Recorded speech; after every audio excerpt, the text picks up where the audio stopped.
Hello there fellow humans and welcome to the Madhouse. I'm Josh and today's video is a response to Wiebke from One Review's video on books that saved your life.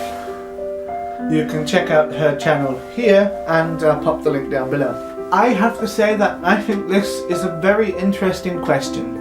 Some people find it a particularly difficult question to answer, Wiebke did, but for me it's incredibly simple. But maybe that's because I'm overly dramatic and I think about that sort of thing often. There are two ways in which a book can save your life. The first is perhaps the obvious one. For example, if you're stranded on a desert island and then you happen to find a copy of a book called Surviving on a Desert Island for Dummies 101. That book would save your life, and fair enough. But the other one, the one that I know about, is a little different. It's more when you are in a dark place and you're in danger either from someone else or from your own hand. The book lifts you out of that and makes you feel like you have a reason to live again. Which is always a good thing, I find. In my early teenage years, I was going through a phase of depression. It wasn't great, and it wasn't the only time either. It's happened a few times since. I didn't tell my parents about it, though I should have, but the thing is, my parents weren't in the best place then either. My mum wasn't particularly well, my dad was busy, and I didn't feel I could tell them. There are various reasons for that. I was in a very dark place, and I harmed myself. I didn't slit my wrists, but I did hurt myself just to try and make myself feel something other than despair. I did even consider ending it all and jumping in front of a bus or something. I didn't, and do you know why? Because I found one book, and that book led me to another one, and another, and another, and another. And that first book was Small Gods by Terry Pratchett. I have to say that I absolutely love it. It is still my favourite book to this day. It's funny, it's clever, it dwells upon some of the darkest parts of the human mind and society. And for someone who was just questioning his faith and wondering if his God could love him if he was gay, a book that talks about how you should live the best life you can and be good to other people, and that if there is a God, he will judge you kindly for it, and if he doesn't, then he's not worth your time. And if there isn't a God, well, at least you'll have done some good.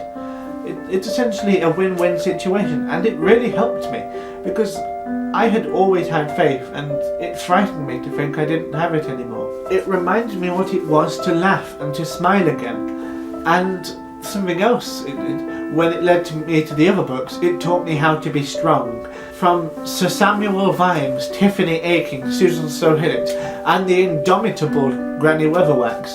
None of these characters are just strong, perfect and flawless. No, Granny Weatherwax is arrogant, and she won't listen to other people because she knows what's best for them, which is something I have often felt myself, even though I know it can't be true, obviously. But that's the thing about Granny. She is incredibly intelligent and powerful, and she is arrogant, but she uses her talents to help other people, to make them feel good. It makes her feel good to do it. And it made me realise I could do that too. It's why I leave messages all over the city or wherever I can. Just little cards saying, "You look nice today," or "You are a beautiful person," "You are loved," "You are not worthless," anything like that, just so it could brighten someone's day. One of my favourite places to put them actually is in the library. Just find a random book and put it halfway through, so when someone comes to that page they'll have a little message and it'll make them smile. And it's good because I can't deliver a child or help someone die when they're in pain like Granny can, but I can make someone smile. And Sir Terry taught me that. That's why his death hit me so hard in March. I'm still not fully over it the other day. I thought I was, but then when listening to the audiobook of A Slip of the Keyboard, when I listened to Neil Gaiman's introduction of it, tears were rolling down my face. It's wonderful how much the writings of one man can have an impact on your life. Honestly, I have to say that without Sir Terry's writings, I don't think I would be here today. and there is no limit to how grateful I can be for that. Well, now I'm sorry to get all morbid on all of you, don't worry, I'll get back to my usual light-hearted stuff next week. I hope that answered your question, Wiebke. How can a book save someone's life?